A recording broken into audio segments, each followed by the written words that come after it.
আসসালামু আলাইকুম। ফারসিনের এক কাজিন দেশের বাইরে চলে যাবে, সেই উপলক্ষে ফারসিনের ফুপি একটা গেট টুগেদারের আয়োজন করেছে। সেই গেট টুগেদারে আপু তার সব কাজিনদেরকে ডেকেছেন। ইনভিটেশনে যাওয়ার জন্য আমরাও বের হয়ে পড়লাম বাসা থেকে।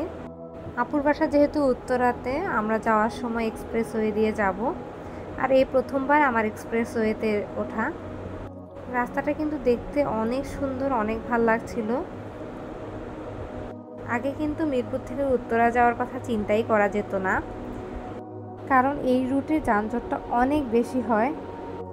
কিন্তু এখন মিরপুর থেকে উত্তরা যাওয়াটা অনেক ইজি হয়ে গিয়েছে মেট্রো রেলের কারণে, আর পাশাপাশি এক্সপ্রেসওয়ে তো আছেই। প্রোগ্রামে যাচ্ছিলাম আমি, ফারসিনের ফুপি আর ফারসিনের ফুপা। রাতের বেলায় যেহেতু দাওয়াতটা ছিল, আমরা সন্ধ্যার পরপরই বের হয়ে পড়েছি বাসা থেকে। উবারের গাড়ি করে যদি এক্সপ্রেসওয়ে ব্যবহার করা হয় তাহলে কিন্তু এক্সট্রা যে টোলটা আসে সেটা নিজেদেরকেই প্রোভাইড করতে হয়। মানে নর্মালি যদি ভাড়া 400 টাকা আসে, তার সাথে এক্সট্রা আরও 80 টাকা অ্যাড হয়ে যায়। গাড়িতে গান বাজছিল, পাশাপাশি এত সুন্দর রাস্তা দিয়ে যেতে অনেক ভালোই লাগছিল। উত্তরার দিকে অকেশন ছাড়া তেমন একটা যাওয়া হয় না, তাই রাস্তাঘাটও ভালো মতো চিনি না। দেখতে দেখতে আমরা চলে আসলাম আপুর বাসায়। আপুর বাসায় আসার পর দেখলাম আমরাই সবার প্রথমে চলে এসেছি, আমাদের আগে কেউই আসেনি। আপুর বাসাটা কিন্তু অনেক সুন্দর, স্পেশালি এই জায়গাটা আমার কাছে খুব ভালো লাগে। এখানে ছবি বা ভিডিও যাই করি না কেন অনেক বেশি সুন্দর আসে। আর এদিকে শুরু হয়েছে ফারসিনের দুষ্টামি করা।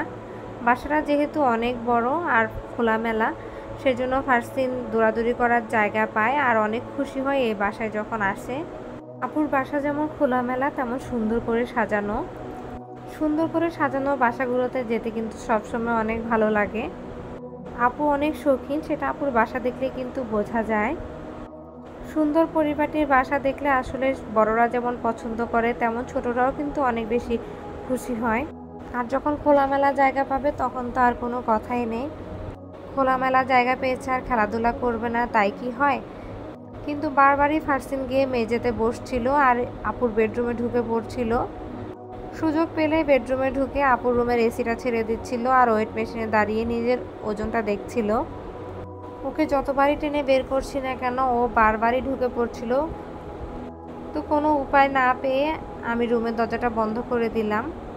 সাজানো গোছানো বাসা দেখতে যেমন সুন্দর, তেমন কেউ যদি সাজানো জায়গাগুলো নষ্ট করে তখন কিন্তু ভালো লাগে না। আসলে বাচ্চারা দুষ্টামি করবে স্বাভাবিক, কিন্তু তারপরও কোথাও গিয়ে যখন বেশি দুষ্টামি করে তখন নিজের কাছেই কিন্তু অনেক খারাপ লাগে। আর বাচ্চারা কোথাও গিয়ে অন্য কারোর কোনো জিনিস নষ্ট করবে, এই জিনিসটা আমার একদমই পছন্দ না।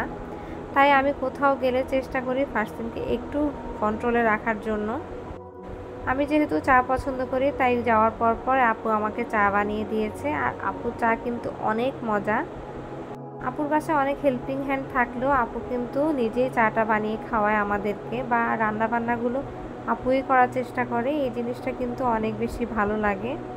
সবাই মোটামুটি চলে আসার পর রাতের খাবার সার্ভ করে দেওয়া হলো।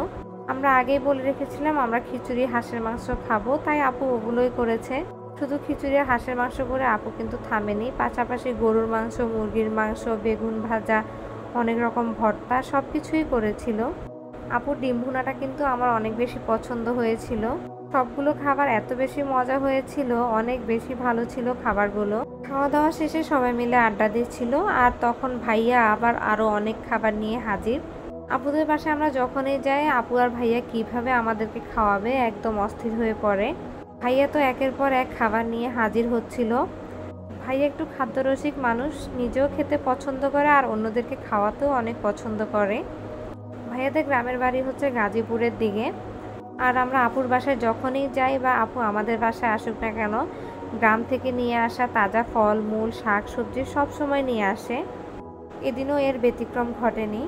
শুধু জিলাপি আর ফল খেয়ে ডেজার্ট আইটেম শেষ না, পাশাপাশি ছিল ঐশীর বানানো পেস্ট্রি, দই, মিষ্টি, ফিরনি সহ আরও অনেক আইটেম। কিন্তু আমার সবচেয়ে বেশি পছন্দ হয়েছে এই ডেজার্টটা। এই ডেজার্টটা আপু কীভাবে বানিয়েছে আমি জানি না, কিন্তু এই ডেজার্টটা এত বেশি মজা ছিল, একটু খাওয়ার পর মনে হচ্ছিল আরও একটু খাই, কিন্তু পেটে একদমই জায়গা ছিল না যে খাবো। আইটেমটা মেবি ডাবের পুডিং বানিয়ে তারপর পায়েসের মতো করে রান্না করা হয়েছিল। ফারসিনের কাজিন মানে ঐশী যেহেতু দেশের বাইরে চলে যাচ্ছে একবারে, তাই জন্য সবাই মিলে কেক কাটলো। এই ছিল আমার আজকের ব্লগ। সবাইকে ব্লগটি দেখার জন্য অনেক ধন্যবাদ। সবাই ভালো থাকবেন, সুস্থ থাকবেন। আল্লাহ হাফেজ।